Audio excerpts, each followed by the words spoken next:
Yang namanya usaha pasti tidak lepas dari modal.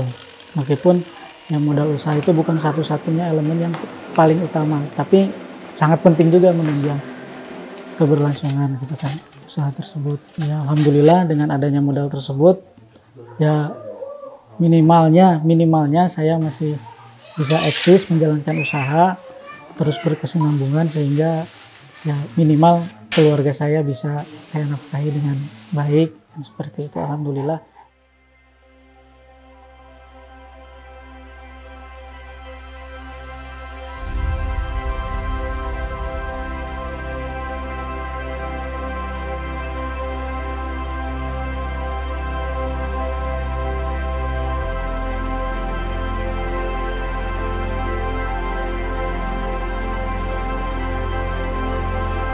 Pada waktu itu saya dapat bantuan sekitar 15 juta rupiah dari Kementerian Sosial melalui program BNPT. Dari nilai nominal tersebut saya gunakan sebagai penunjang untuk usaha yang sedang saya kembangkan. Saya gunakan untuk biaya perlengkapan terkhusus ya, biaya perlengkapan produksi.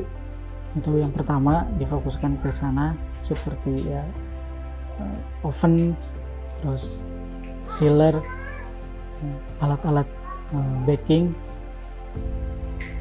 dan lain sebagainya. Terus juga yang kedua dipakai untuk bahan baku yang sifatnya tahan lama gitu kan, untuk menunjang keberlangsungan produksi usaha tersebut.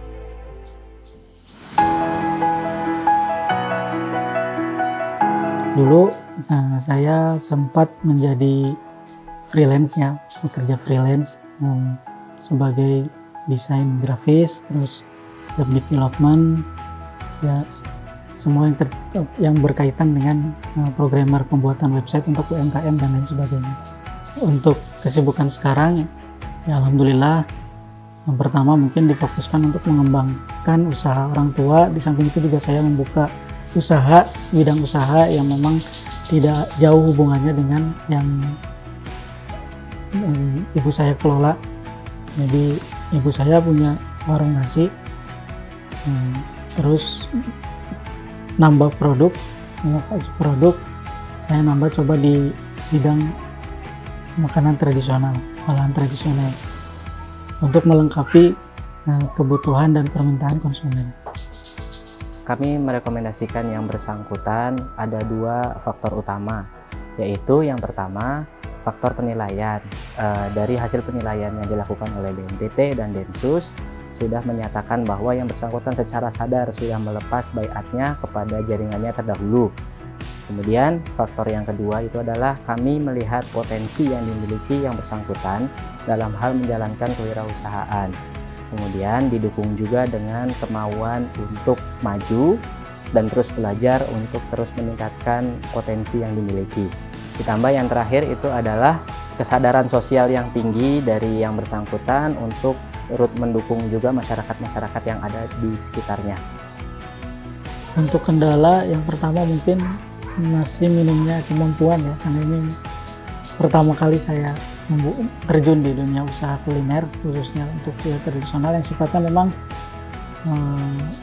pertama kompetitor banyak, yang kedua membutuhkan ya kemampuan di bidang olahan, terus inovasi dan lain sebagainya. Jadi kendalanya masih seperti itu.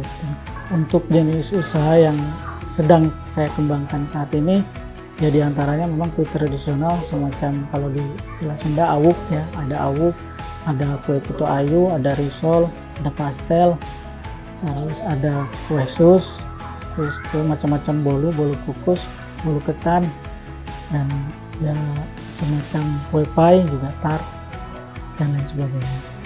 Ini manfaatnya ya mudah-mudahan bukan hanya untuk saya pribadi tapi bisa menciptakan lapangan kerja sekitar, tapi di samping itu juga mudah-mudahan apa yang kedepannya saya bisa berinovasi sehingga produk yang saya buat itu bukan hanya sekedar enak dikonsumsi tapi memang bisa ada manfaat yang lain, sisi positif yang lain yang bisa dinikmati oleh konsumen.